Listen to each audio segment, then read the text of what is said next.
나는 전능하신 아버지 하나님, 천지의 창조주를 믿습니다. 나는 그의 유일하신 아들, 우리 주 예수 그리스도를 믿습니다.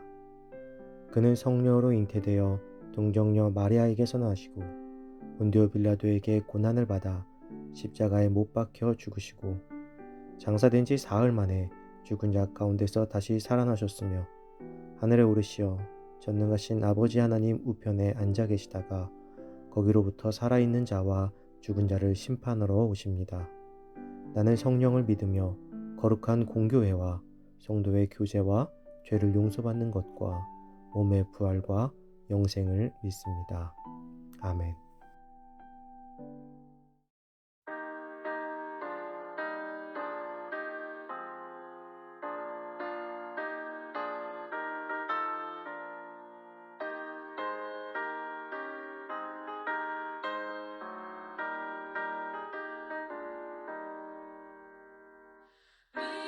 믿음으로 가리라. 주님 가신 고난의 길, 주님 말씀 붙잡고 승리하며 살아가리.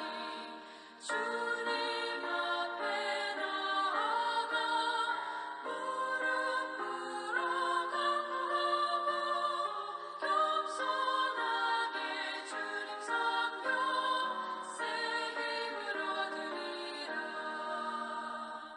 고난 중에 있을 때 소망 중에 기뻐하며 주님 말씀 따라서 기쁨으로 살아가리.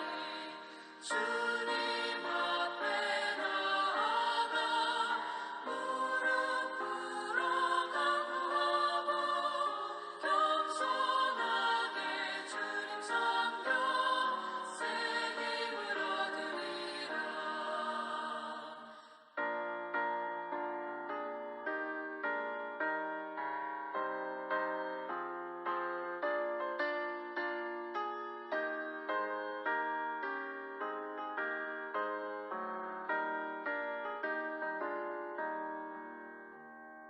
악한 세력에 와서 큰 고난이 닥쳐와도 주님 말씀 붙잡고 권능으로 물리치니.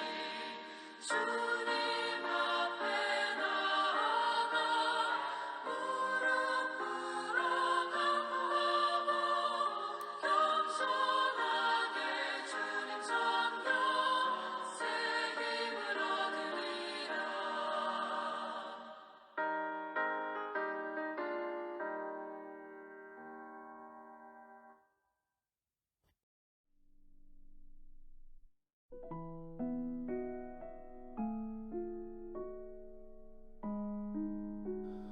오늘 하나님께서 우리에게 준 말씀은 사도행전 11장 11절에서 18절입니다. 마침 세 사람이 내가 유숙한 집 앞에 서 있으니 가이사랴에서 내게로 보낸 사람이라. 성령이 내게 명하사 아무 의심 말고 함께 가라 하시매 이 여섯 형제도 나와 함께 가서 그 사람의 집에 들어가니 그가 우리에게 말하기를 천사가 내 집에 서서 말하되 내가 사람을 요빠에 보내어 베드로라 하는 시몬을 청하라. 그가 너와 내 온 집이 구원을 받을 말씀을 내게 이르리라 함을 보았다 하거늘. 내가 말을 시작할 때에 성령이 그들에게 임하시기를 처음 우리에게 하신 것과 같이 하는지라. 내가 주의 말씀에 요한은 물로 세례를 베풀었으나 너희는 성령으로 세례를 받으리라 하신 것이 생각났노라. 그런즉 하나님이 우리가 주 예수 그리스도를 믿을 때 주신 것과 같은 선물을 그들에게도 주셨으니 내가 누구이기에 하나님을 능히 막겠느냐 하더라. 그들이 이 말을 듣고 잠잠하여 하나님께 영광을 돌려 이르되 그러면 하나님께서 이방인에게도 생명 얻는 회개를 주셨도다 하니라. 아멘. 기적의 복음이라는 제목으로 오늘 말씀 나누겠습니다. 베드로는 예루살렘으로 돌아와서 고넬료의 집에 복음을 전한 일로 인해 유대인 신자들로 하여금 비난을 받았습니다. 예수님을 믿는 그리스도인이 되었어도 그 이면에 깔려있는 유대인의 선민의식이 확연하게 드러나는 순간입니다.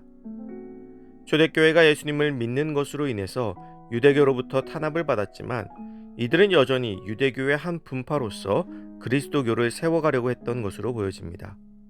그래서 이방인들과 계속 거리를 두었던 것이죠. 그래서 베드로는 있었던 일을 하나하나 설명을 하게 되었습니다. 사실 로마의 백부장의 가정에 성령이 임재했고 그들이 예수님을 믿게 되었으니 이것은 함께 기뻐하고 축하해야 할 일일 것입니다. 그러나 베드로는 이 일에 대해서 해명을 하고 있는 안타까운 모습입니다. 베드로는 우선 자신이 왜 고넬료에게 갔는지를 설명하기 위해 하나님께서 보여주신 환상에 대해서 이야기를 하였습니다. 그리고 그 환상을 본 후에 고넬료가 사람을 보내왔고 그래서 가게 되었다는 것입니다. 여기서 베드로가 말하고자 하는 것은 이 모든 것이 자신이 한 것이 아닌 성령의 인도하심을 받았다는 것을 말하는 것입니다. 내가 누구이기에 하나님을 능히 맡겠느냐는 베드로의 고백은 이것은 하나님의 뜻이기에 우리가 따라야 하는 것임을 재차 강조하고 있는 것입니다. 사실 베드로가 어떤 의도였건 고넬료의 집에 성령이 임재하였습니다. 성령이 임재하셨다는 그 사실 하나만으로도 더 이상 그리스도인들이 뭐라고 할 수 있는 것이 아니었습니다. 그러나 이들은 베드로를 책망한 것입니다.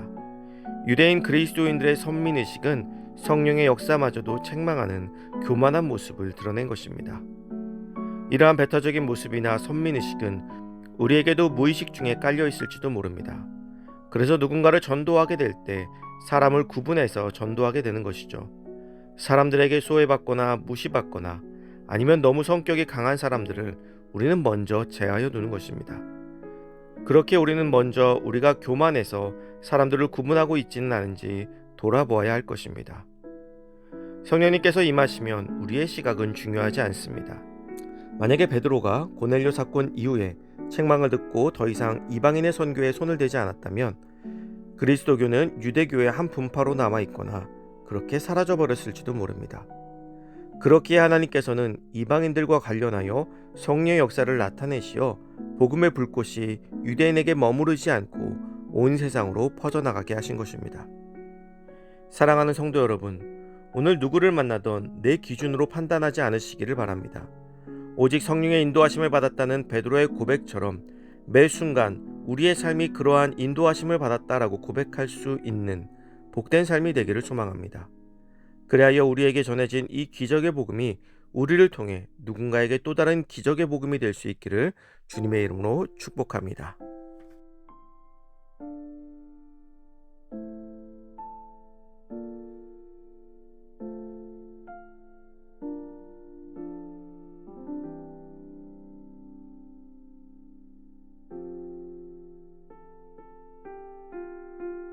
이 시간 주어진 기도 제목을 놓고 기도하고 또 각자의 기도 제목을 가지고 기도하도록 하겠습니다.